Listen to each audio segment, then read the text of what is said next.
podcast bersama Kestari. Nah, balik lagi nih sama aku, Keisa, selaku pembawa acara pada podcast di hari ini. Kalau di episode sebelumnya, kita udah membahas mengenai tanggung jawab di organisasi. Nah, sekarang kita bakal bahas sisi lain yang gak kalah menarik. Jadi, buat kamu yang kemarin sudah mengikuti kita, terima kasih banyak banget udah stay bareng kita. Nah, buat yang baru nyasar ke sini, tenang aja, kamu masih bisa langsung nyambung karena di setiap obrolan ini selalu punya cerita sendiri. Yuk kita mulai! Nah, di episode kali ini kita bakal ngobrol mengenai drama dan dinamika organisasi di kampus. Dalam 30 menit ke depan, saya, Keisa Azahra, akan menemani kegiatan ini bersama tamu hebat di episode kali ini. Nah, sebelum mulai sesi diskusi, jangan lupa untuk subscribe channel Hima Diksatrasya IKIP Siliwangi. Nah, pada hari ini tuh kita kedatangan tamu hebat. Nah, beliau ini sekarang sedang menjabat sebagai Wakil Ketua Himpunan Hima Diksatrasya IKIP Siliwangi. Langsung saja kita sapa Teh Sipa Nurjamila. Halo. Diksa. Nah, Teh, kita mulai dari tanya-tanya kabar mungkin ya, Teh? Boleh. Nah, jadi Teteh gimana nih kabarnya? Alhamdulillah, baik, sehat. Gitu. Nah, sebelumnya ya, Teh, aku mau izin ngejelasin dulu gitu ke teman-teman mengenai apa sih organisasi kampus itu. Boleh, Teh? Boleh banget dong. Oke. Jadi, organisasi kampus itu merupakan kelompok mahasiswa yang memiliki minat serta tujuan bersama yang beroperasi itu di lingkungan kampus. Nah, organisasi ini bertujuan untuk mengembangkan diri mahasiswa baik secara personal maupun profesional. Nah, dalam lingkungan himpunan sendiri itu tuh berfokus pada pengembangan di satu jurusan atau program studi tertentu. Nah, tentunya gitu di Hima Diksatrasya sendiri itu memiliki fokus pengembangan di mahasiswa prodi pendidikan bahasa Indonesia. Betul gak, Teh? Betul banget. Hima Diksatrasya ya. Ya, jaya ya, Teh. Ya, ada. Nah, terus kalau gitu kita mulai tanya-tanya boleh? Boleh banget dong. Nah, kita tuh kan kuliahnya lagi libur ya, Teh. Nah, aku boleh tahu nggak sih kegiatan Teteh selain organisasi gitu, di kesibukannya apa? Kalau untuk sekarang sih selain organisasi, kemarin ada tek-tek film buat perlombaan, terus ada ke sekolah juga. Kebetulan sekarang udah diberi amanah buat ngajar juga, buat cari pengalaman lah gitu. Untuk ngajarnya di sekitar rumah mungkin? Ya, sekitar rumah sih. Ngajar apa tuh? Ngajar SMP sama SMK. Wow, ya. Keren ya teman-teman. Terus aku mau kasih pilihan deh buat Teteh.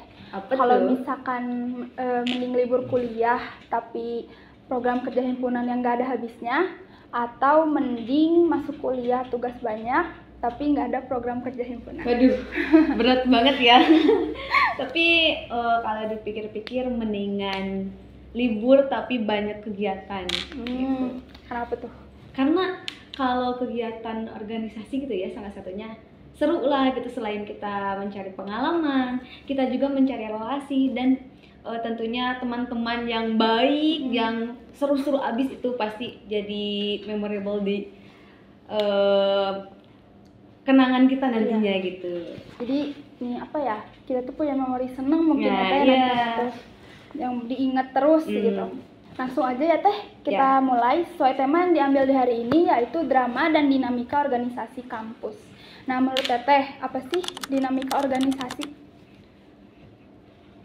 Kalau menurut aku suatu perubahan ya, kayak dari masa ke masanya mungkin ya, dari transisi aku waktu dulu pengurus muda sekarang menjadi pengurus inti dan sekaligus diamanahi menjadi wakil ketua. Mungkin itu sih perbedaannya gitu.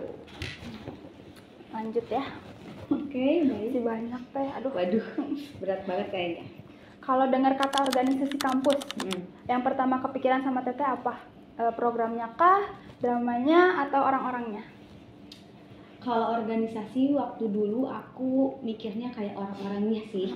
Ya lebih ke orang-orangnya, karena orang-orang nanti di organisasi itu kayak gimana sih, bakal sejalan gak sama kita, bakal welcome gak gitu, kayak gitu sih. Itu yang paling ditakutin waktu awal-awal mau masuk organisasi gitu. Tapi pada nyatanya oh wow sekali gitu Wow. sih. Seru ya Teh. Seru banget. Lalu kalau misalkan menurut Teteh gitu, drama dalam organisasi itu tanda kurangnya komunikasi atau justru proses dari alami dari dinamika sendiri gitu. Mungkin drama di sini adalah bagaimana setiap harinya gitu ya kita beroperasi, kita bekerja sama, kita berkomunikasi mungkin ya kayak gitu. Permasalahan dan lain sebagainya mungkin ya. Kalau menurut aku dari segi pasti dimanapun itu, kalau dalam satu organisasi pasti banyak banget bertubrukan gitu ya, apalagi dengan berbagai banyak kepala gitu. Pasti salah satunya yang harus diperhatikan itu adalah komunikasi gitu ya. Drama yang disebabkan oleh komunikasi itu sangat luar biasa gitu. Hal sepele sih ya sebetulnya, tapi kebayang nggak sih kalau misalkan kita membuat suatu proker, kita mengonsep sedemikian proker tapi ide kita nggak dikomunikasikan ke yang lainnya, pasti bakal kelimpungan kan. Nah itu sih salah satunya drama dalam sebuah organisasi menurut aku. Komunikasi sih paling Iya, besarnya ya, iya, berpengaruh pasti sih. banget gitu. Banget itu sih. Nah, kalau konflik organisasi itu menurut Teteh lebih sering muncul karena perbedaan visi atau ego personal dari tiap-tiap anggotanya. Ya tentunya setiap manusia ya, setiap orang berbeda-beda visi gitu ya. Ego pun sama dengan karakternya yang A kayak gini, B kayak gini, ya tentunya pasti bakal bertubrukan gitu satu sama lain gitu. Contohnya kayak kita ya di himpunan, sebetulnya di himpunan kita juga kan pasti banyak karakter yang saling ya berbeda gitu, visinya beda, saling mengutamakan egoisme. Tapi kalau misalkan kita terus-terusan gitu nggak membuka mata ya, kita perlu egois, tapi kita pun jangan menjadi seorang egois yang luar biasa gitu ya. Karena kalau kita terus-terusan egois, kita nanti malah menimbulkan suatu permasalahan yang luar biasa gitu kan. Tidak ada titik terangnya. Indonesia pun kan sama seperti itu ya. Kalau dulu kan wilayah ini kayak gini, wilayah ini kayak gini kan, saling menguatkan wilayahnya sendiri, saling egoisme, tanpa misalkan tanpa membuka pikiran, kita nggak bisa menjadi Indonesia kan gitu. Kita kan nggak bisa merdeka gitu kan. Itu sih terkait egois, visi dan karakternya gitu. Lanjut kita ke pertanyaan selanjutnya. Boleh. Aduh, deg-degan nih. Pernah nggak sih Teh ngalamin konflik antar anggota gitu yang sampai bikin suasana organisasi itu panas? Nah, kalau iya gimana cara Teteh sama anggota lainnya nyelesainnya? Kalau dibilang pernah ya, lebih ke sering juga sih ya. Iya. Ya karena gimana dengan posisi yang kita sebagai pemimpin harus menyatukan semua Semuanya. kepala gitu ya. Tentunya sering ya kalau mengalami kayak gitu. Tapi kalau dari aku pribadi, gimana sih cara mendekati anak-anak supaya permasalahan itu terselesaikan? Aku pertama-tama pastinya kayak door to door. Kayak kenapa chat pribadi kan, ngajak ngobrol gitu. Kenapa kamu bisa gini gitu ya. Selain itu juga salah satunya yang sekarang aku lagi jalani juga mungkin pendekatan, kita main bareng, kita makan bareng, kita nginep dan lain sebagainya, tanpa memikirkan, tanpa mengobrolkan organisasinya gitu.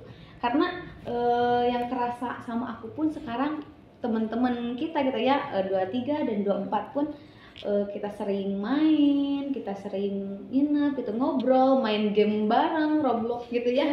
Ya itu kan pasti ya wah seru ternyata, dan yang gitu sih bisa. Selain teman organisasi, kita pun jadi teman Biasa, teman di biasa lingkungan juga di lingkungan. sehari-hari Iya, gitu ya, Teh. Itu semua bisa menjadi titik solusi untuk kita gitu ya. Yang tadinya nggak bisa ngomong, yang tadinya nggak mau cerita, jadi mau ceritakan, mau terbuka, terbiasa, iya gitu. gitu. Kalau kitanya welcome berarti otomatis nanti pun merekanya wah teteh ini welcome, jadi nyaman, ya gitu. nyaman, nyambung. Kalau cerita pun nggak akan canggung gitu sih. Oke, lanjut. Dari pengalaman teteh, apa pelajaran terbesar yang bisa dipetik dari organisasi khususnya di himpunan ini? Waduh, kalau pengalaman terbesar pastinya banyak ya di setiap harinya gitu ya, apalagi di organisasi. Berbagai pengalaman pasti memiliki apa ya, hikmahnya, pasti memiliki amalnya tersendiri gitu ya. Tapi kalau menurut aku buat pengalaman terbesar di organisasi tentunya di Himadiksa ini, di mana masa transisi, dari awalnya aku pengurus muda jadi pengurus inti. Masa-masa itu sangat berkesan banget lah bagi aku, di ingatan aku gitu ya, karena dengan posisi aku yang sekarang pun gitu, posisi yang sangat luar biasa, harus menyatukan kalian, membimbing kalian, menjadi kepala dari kalian. Dengan posisi ini juga aku sebetulnya tidak ada yang mau gitu ya, tidak mau aku ada di posisi ini, tapi dengan rasa tanggung jawab mungkin ya, dengan hal apa yang sudah aku ambil gitu harus aku jalankan gitu kan, selesaikan apa yang sudah kita mulai gitu. Nah, masa transisi itu mungkin masa-masa ya yang paling berat bagi aku, karena dari awalnya aku dibimbing dari angkatan 22, sekarang bisa membimbing angkatan 24. Itu kan suatu hal yang berat banget ya, luar biasa banget gitu. Bisa gak nih aku membimbing kalian gitu, bisa gak ya aku menyatukan kalian 8 bidang ini gitu ya, berbagai karakter, berbagai kepala gitu ya.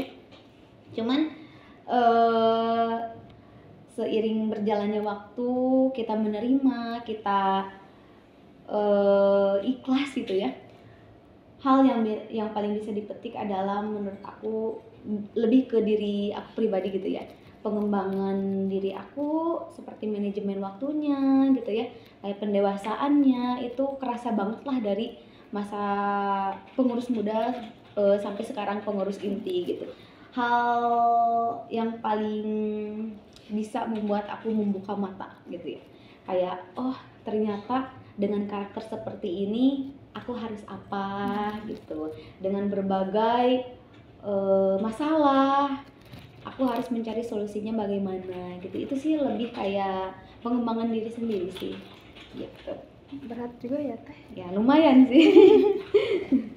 Oke.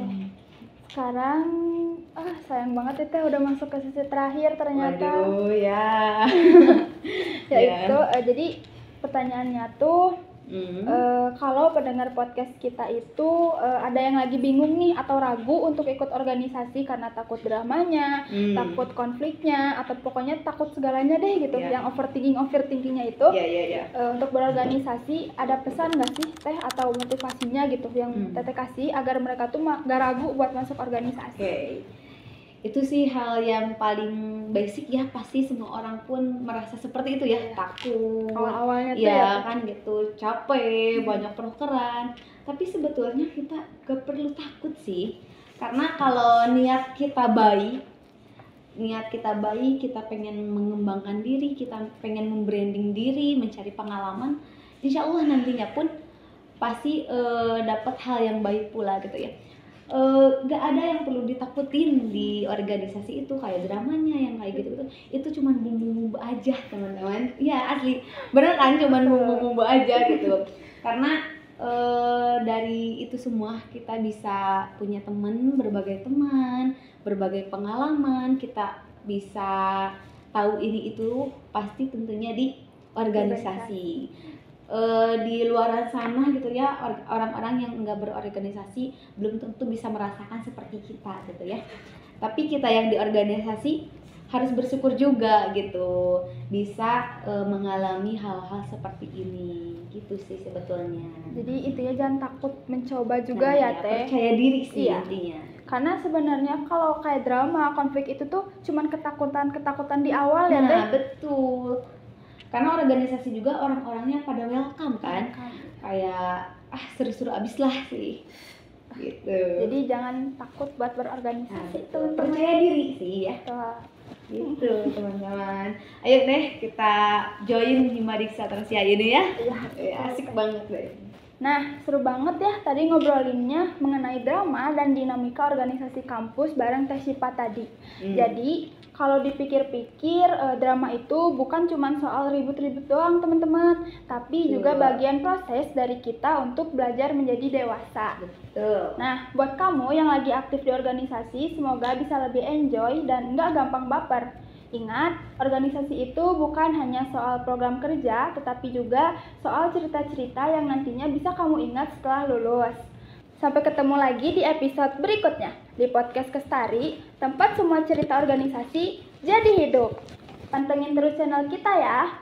Dan jangan lupa, drama boleh, tapi jangan lupa sama tujuan.